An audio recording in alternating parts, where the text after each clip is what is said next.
G'day all you Whitley owners, it's Gary here again, and I'm here with Ross at Aquapower Marine, and today Ross is going to take us through changing and inspecting impellers in our Volvo Penta engine. So good to see you again, Ross. Good, so Gary, thanks for the introduction.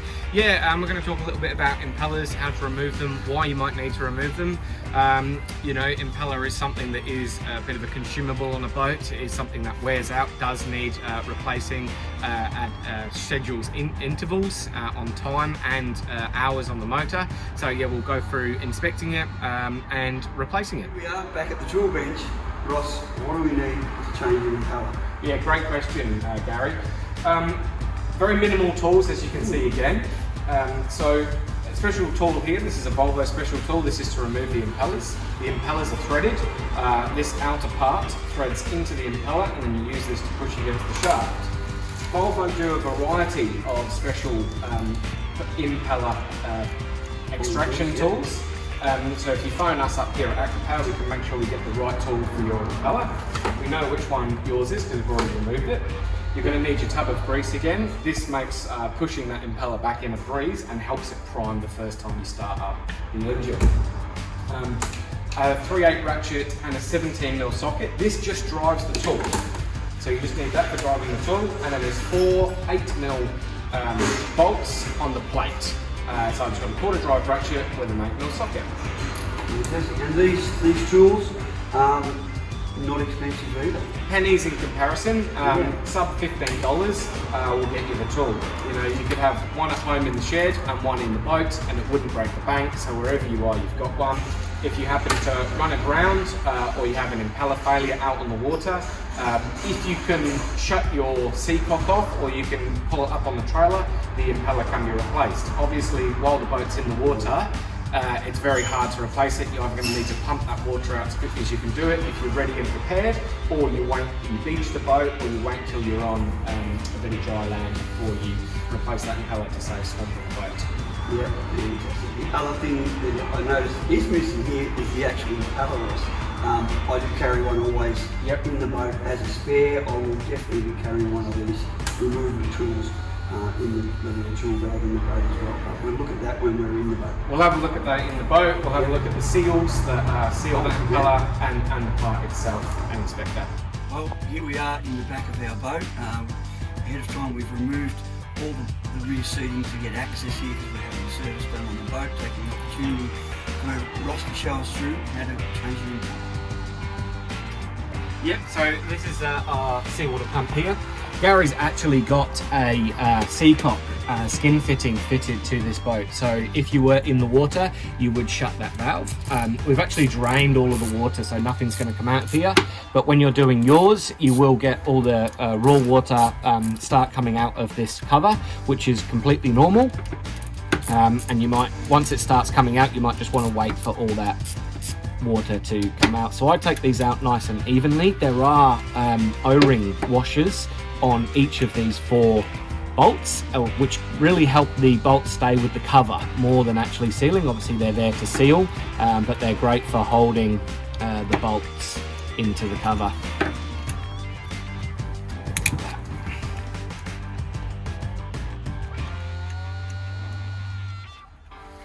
So as you can see there, we've got the 4 O-rings and the cover plate. It's always good to have an inspection of this cover plate.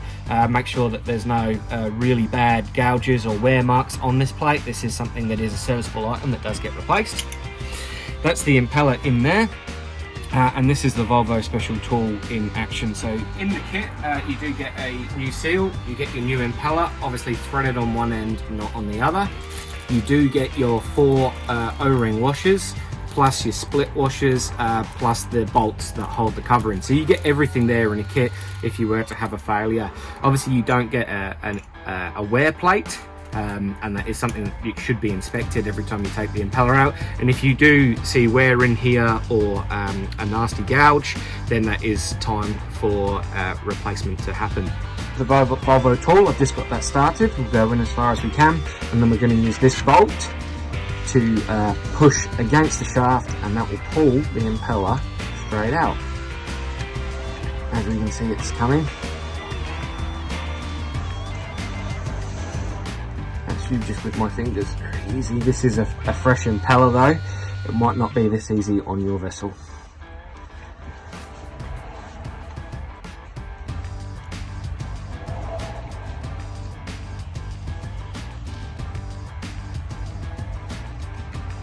And Ross, this is something which, as owners out on a cruise, you would expect us to be able to do this.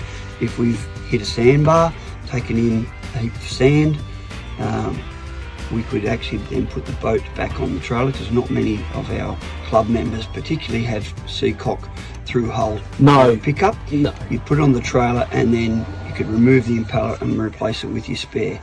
Yeah, absolutely. That would be the recommended course of action. You need to be very well prepared and organised if you are going to do it in the water. Obviously, it comes with inherent danger to do it that way. But yes, impellers do fail. They are a serviceable item. They're rubber. Within seconds of lack of water flow, I'm just going to pull it the rest of the way out, these will wear out and fail. So here's the impeller here. This is obviously a brand new impeller on Gary's boat. It's threaded on one side and not the other, and this can be fitted backwards. So if this impeller was fitted backwards, you would not be able to use this tool to remove it. So that is something to remember. The best way to get these back in, and a very easy way to get these back in, and just to help the impeller prime itself, is to fill it full of grease, as much grease as you can get in there. You can't be too shy with the grease on an impeller. So we'll grease this up. This one's obviously brand new, it's all okay. But if you had a broken fin, which is pretty common, you know, I wouldn't be surprised to see that after 12 months of use, a broken fin, and obviously that will cause less water flow to the engine and could potentially cause an overheating issue. Obviously rubber starts to perish the second it goes into oxygen, so it isn't something that's going to last forever, and I think Volvo recommends a minimum of 2-year replacement intervals. So we need to kind of screw it up a little bit to get it back in, and once we've got it started, get it on the shaft and then push it home just like that. Okay, so we've just started the engine up after replacing the impeller. This boat's had a service and it has had a new circulation pump as well. So we're just checking here. Gary's got the hose and the sea strainer. We're just supplying fresh water to the impeller. We're checking that there's no leaks. Everything looks fine, there's no leaks. And then we're going to hop outside. We're going to have a look at the exhaust and make sure water's going through the engine and coming out the exhaust, and it's at a nice warm temperature. The last piece of the puzzle here, we've got the engine running up, and we're checking to see good flow, good raw water flow through the engine.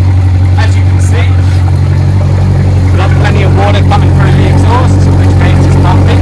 And you want to wait until you know it's starting to come through more, and you know that you've got good flow through the engine. Thanks for coming down today, Gary, and thanks for bringing the boat down. Thank you very much for giving us a couple of hints, tips, videos for all of our club members, anybody else who may be interested with the Volvo Penta engine.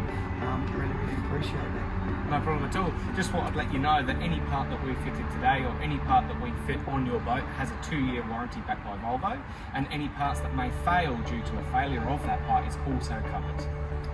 And the important part, the special parts which we've picked up in those 2 videos, I do have a couple of those. Yep, the special tools, always in stock here and always available. Fantastic. All right, well, thank you very much. Thanks, Gary. Appreciate it. See ya.